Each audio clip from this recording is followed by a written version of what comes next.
Bon, bah, j'étais en train de faire mes petits essais avec le boomerang qu'on m'a envoyé, hein. Et bah voilà, il est là. Donc bon, bah c'est niqué pour le boomerang, quoi.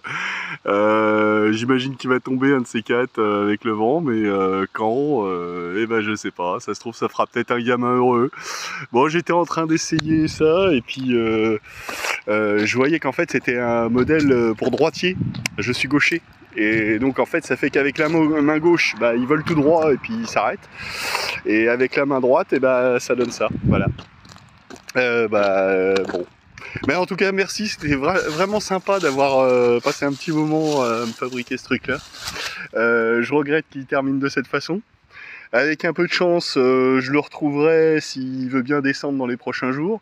Mais là, vu sa forme, en fait, il est bien à cheval sur une branche. Donc je suis pas sûr qu'il veuille descendre tout de suite. Je dis ouais dans les prochains jours parce que bah, je suis venu récolter les coprins chevelus là. Bon, il y en avait. Alors je suis arrivé un peu tard, la plupart sont déjà fanés. Mais bah, il se trouve que voilà, bah, si dans les prochains jours j'ai un peu de temps pour revenir, je reviendrai et puis bah, avec un peu de chance, je retrouverai mon boomerang. Voilà, allez, ciao, à plus. Les gens, alors je voulais revenir sur un truc que j'avais vaguement évoqué là quand je faisais ma terrasse cet été. Je disais que j'avais acheté des planches de coffrage, que c'était du bois de merde, mais j'ai pas précisé en fait. Bon, alors je vais faire un petit topo là-dessus. Vous voyez, donc ça, c'est une chute du bois que j'avais acheté cet été. Et donc, je disais que c'était du bois de merde parce que c'était du Douglas. Mais c'est vrai que j'ai pas vraiment expliqué. Bon. Alors, l'explication, pourquoi je disais ça, c'est que d'une part, quand c'est les planches pour faire du coffrage, donc tous les bois un peu noueux, et c'est ceux-là qui vont être utilisés en particulier. Toutes les planches qui sont pas belles, elles serviront à faire de la planche de coffrage, de la planche à pas cher, voilà. Bon, mais voilà, ça c'est une explication que j'avais pas donnée cet été. Par contre, il y a quand même ce que je voulais dire moi par rapport à cette histoire de Douglas. Pourquoi est-ce que je parlais de ça?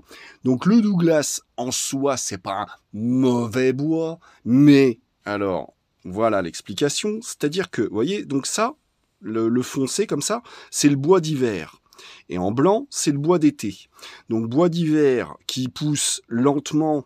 Bon là, je sais pas, on voit pas bien dans quel sens se trouvent les cernes. Si, vous voyez, là elles sont dans ce sens-là. Donc le bois, l'arrondi, il est dans ce sens-là. Voilà. Bon, bref, mais peu importe. Donc le bois d'hiver, il est dense, il est dur, mais le bois d'été qui pousse beaucoup plus vite et plus facilement parce que c'est voilà, l'arbre il est en plein dans sa saison. Lui, il pousse beaucoup plus rapidement et donc il est beaucoup plus tendre en fait. Ouais, mais ta gueule, toi. Bref, et donc ce que je voulais dire par là, c'est que une des caractéristiques du Douglas, c'est un des trucs qui fait qu'on le reconnaît au premier coup d'œil, c'est justement le fait que les cernes sont très grandes, très espacées. Parce que justement, c'est un bois qui, justement, c'est tout l'intérêt pour l'industrie forestière, papetière, enfin bref, c'est que comme c'est un bois qui pousse très vite, très haut, très gros, et voilà, c'est rentable, hein, et en 20 ans, t'as des arbres qui font déjà 20-30 mètres de haut, quoi, hein. Bon, je sais pas exactement, mais voilà, c'est ça tout l'intérêt. Et mais sauf que du coup ça donne un bois qui est pas très dense, qui est relativement léger, mais c'est surtout qu'un bois finalement moins dur, moins dense, hein, comme je dis, que d'autres, même d'autres résineux, mais voilà. Et donc voilà, le souci que ça amène, c'est que là, par exemple, j'étais en train de poncer cette planche parce qu'elle va me servir à faire les marches d'un petit marchepied que je suis en train de fabriquer pour ma frangine là, pour aller avec les pieds de la table que j'ai rehaussé. Donc j'ai fini ça aujourd'hui. Donc les pieds que je vous avais montré l'autre fois. Et donc en fait, en ponçant, vu que le blanc là, c'est beaucoup moins dense, beaucoup moins dur que le marron, quand je ponce, ça creuse dans le blanc mais le marron, lui, il reste en surépaisseur. Et donc, quand je passe la main comme ça, eh ben, je sens que ça fait voilà des vagues, quoi. Et ça, c'est pas génial, justement, pour faire de la menuiserie. Et c'est aussi pour ça que je dis que le Douglas, c'est de la merde. Alors, c'est pas vrai que c'est de la merde, parce qu'en réalité, si on l'utilise en construction, tout ça, bon, voilà, il trouve son utilité. Mais sauf que comme c'est du bois tendre, ça, vous voyez, ça c'est pas des clous, ça. Ça c'est des bestioles. Parce que comme c'est du bois tendre, les bestioles, elles aiment bien, c'est facile à creuser. Et donc, bah, en réalité, on a du bois qui pousse vite, c'est vrai, mais qui dure pas longtemps. Et voilà, bon, enfin, voilà, ça va avec le système économique actuel, hein, je vous dirais. Mais voilà, bon, c'était une petite explication supplémentaire par rapport à ces histoires de pourquoi est-ce que je disais cet été que le Douglas c'est de la merde. À modérer, mais en réalité, bien sûr que si. Et puis donc, ouais, je ne suis pas menuisier, je ne suis pas ébéniste, c'est vrai. Mais malgré tout, je sais travailler le bois un petit peu à ma façon, hein, parce que j'ai appris en autodidacte tout ça. Mais malgré tout, je me rends compte des différences d'une essence à une autre, hein, et je vois bien ce qui se travaille bien, pas bien, pour faire tel ou tel truc. Là, ça va bien que c'est pour faire une merdouille, un petit marchepied, ça ira très bien. Mais n'empêche que, ben voilà, je vois aussi les limites du matériau. Et donc, comme je disais, bah oui, le bois, le Douglas, c'est pas mal parce que c'est pas cher, tout ça, mais ça reste, voilà, limité. Allez, ciao les gens. Ciao les corbecs. Bon bah je vous avais dit que j'étais en train de faire un autre petit truc là vite fait, et bah voilà, ça y est, c'est fini.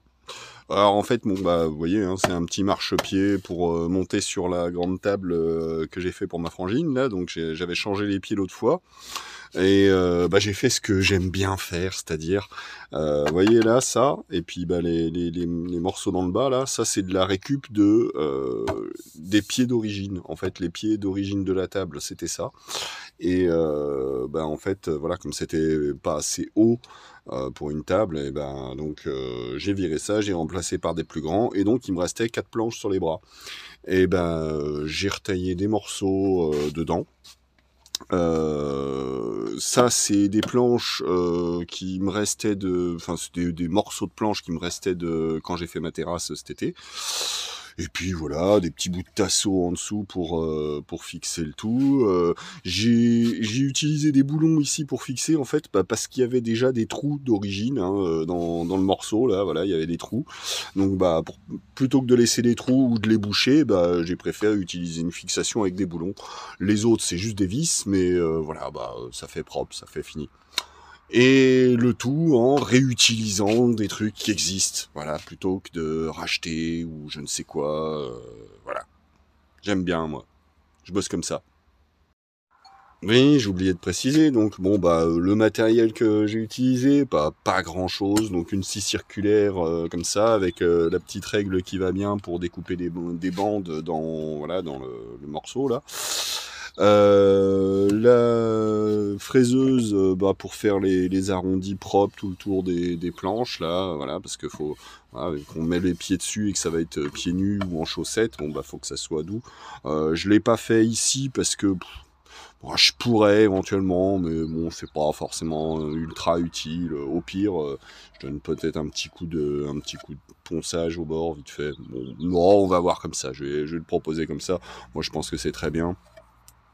Donc voilà, la défonceuse, j'ai dit la fraiseuse, la défonceuse, bah ma fidèle ponceuse à bande, la ponceuse orbitale, et puis bah sinon bah ma visseuse évidemment, et bah le reste c'est des petits bricolages, enfin des petits outils genre l'équerre qui va bien,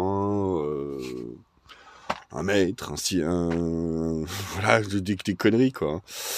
Bon bah c'est tout, je crois que j'ai fait le tour de ce que je voulais dire. Allez, ciao. Ouais, ça c'est le porte-briquet qui m'a été offert récemment par Ludovic. Je vais en faire un truc, voilà. Je vais essayer de faire quelque chose un peu plus... Bon, voilà, il est un petit peu vieilli, machin, mais je vais essayer d'en faire un truc plus sympa.